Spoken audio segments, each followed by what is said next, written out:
Now, so far, we have given you a lot of ideas and created some excitement that AI is very exciting, and there's a lot of potential for high-end, high-grade researchers in the field as opposed to others.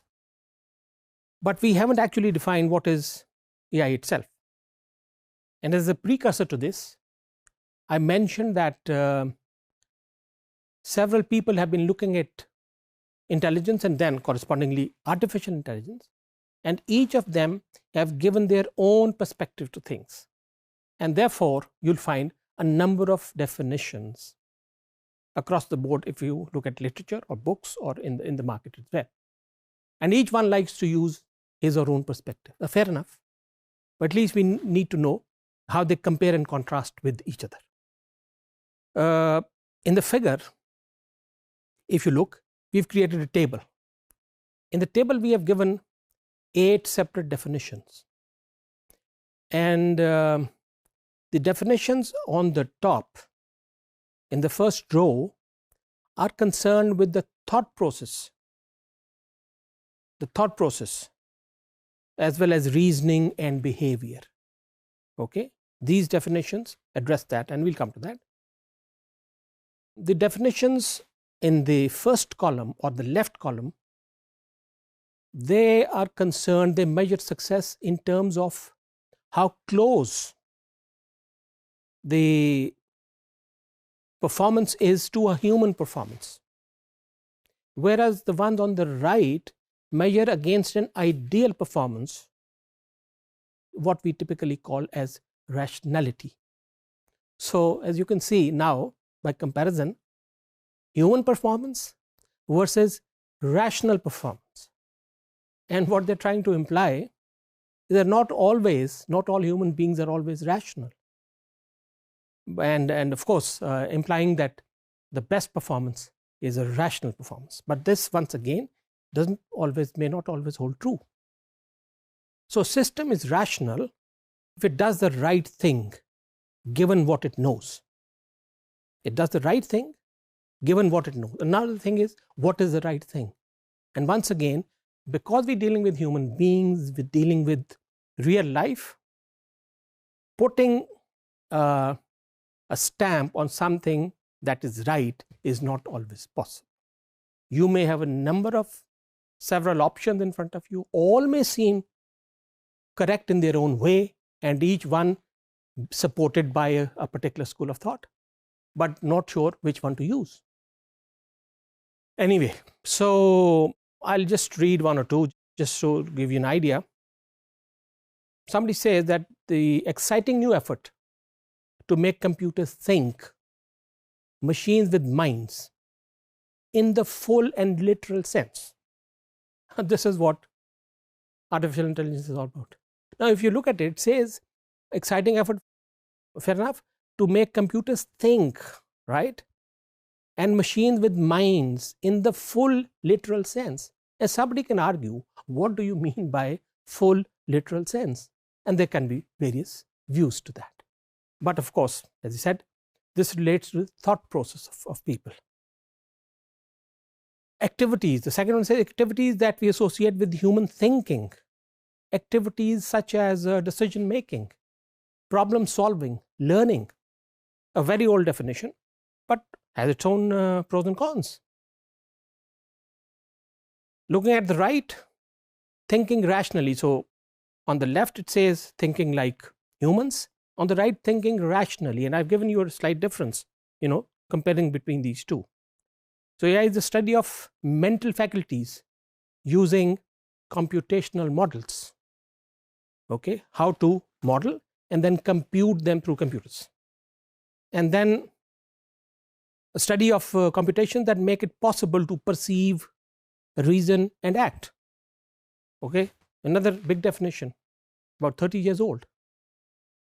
If I come down on the left, this relates to acting humanly. The first line related to the thought process.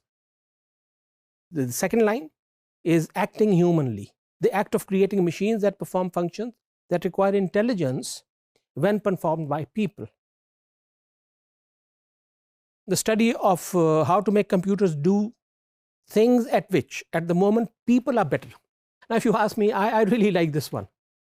It says, at which people are good at the moment. So this thing at the moment means yesterday it was something else, day before yesterday was something else, tomorrow it's something else, and day after tomorrow it's something else. So this is kind of time dependent. This is time dependent.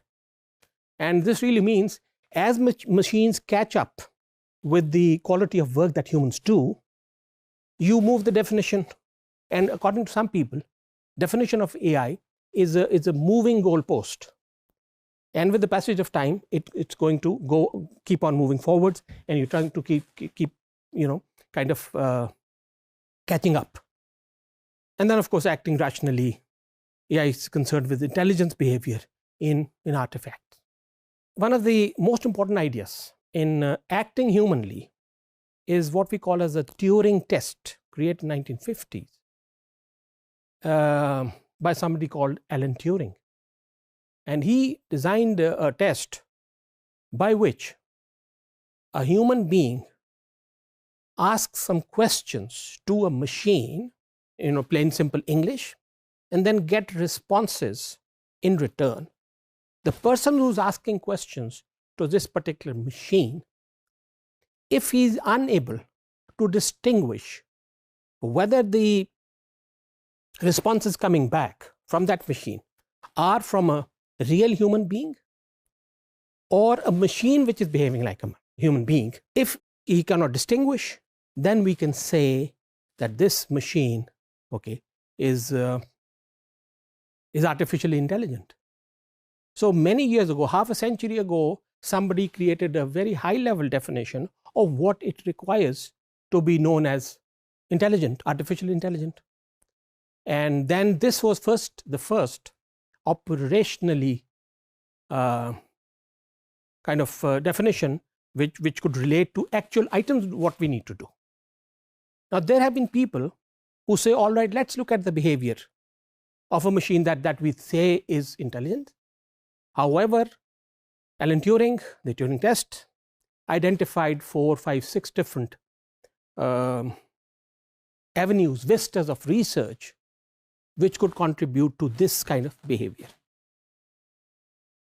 So the Turing test believes that more important to study the underlying principles of intelligence than to duplicate somebody. So some people have actually pinpointed or concentrated on the actual behavior as opposed to the actual thinking that we say. So there are two parts to it. One, looking at human beings as a black box, and then trying to create machines that behave like humans. Now, this is not looking inside the brain. There are people who say that we don't agree with this approach, and we must know what's going on inside the brain, and then try to replicate it in machine form and call that thing as artificially intelligent. And there's very interesting quote and examples people say that when human beings were trying to learn to fly, there were two ways of doing it. People tried copying the actual behavior of birds by flapping the wings. But very soon it was realized that this is not the way to actually fly human beings. What you need to do is do a more scientific approach and look at the aerodynamics. So there's air flowing and the wing of the plane, and depending upon the orientation of the wing, the air coming from this side will create a lift for the plane to fly. Now, this kind of thing is actually, if you look at it from the AI perspective, these guys are not trying to mimic or copy the ability of the birds to fly by flapping their wings. They're not doing that, but they have created a device that can fly. So if you compare it with this AI, some people say we want to do things the way humans do and call that intelligence. Others say we want to create something that copies, mimics to create a situation where we do what human beings do. Thinking humanly, we need to understand how we think. We can either look at our own thought processes or have a picture of the mind, okay, or look at psychologists or a brain image. And so we can know how brain is working, so we can correlate to that.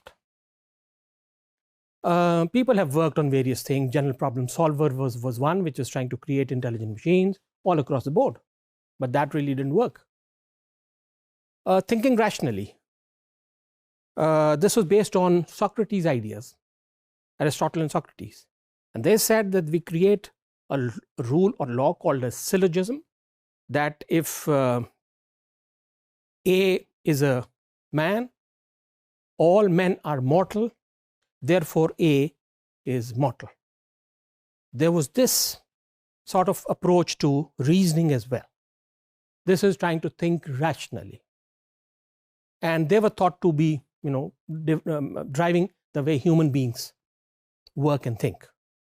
Today, people look at intelligence or artificial intelligence as the study of agents that think and behave rationally. And remember, rationally meaning an ideal behavior. We're going to talk about it, later on as well in some of the topics. But thinking rationally is slightly different than acting rationally. For instance, if somebody touches a hot item, then you don't go rationalizing and saying, okay, I'm receiving a hot signal, what do we need to do? Should I move away? Should I not? And so forth, whatever the rule says. But there is some sudden reaction in your mind that says, move away, instead of doing a careful deliberation. So that was acting rationally. So to summarize, we have looked at various definitions of artificial intelligence, which give us an understanding of the way people want to look at the human brain. Some want to go inside the brain and call that, and creating copy of that, calling artificial intelligence. And there's another group that says, all right, we know how he's behaving, but we don't go inside that. We create a simulation, so to speak, and call that as intelligence, as an example of humans trying to learn to fly. I hope you found it interesting. Thank you very much.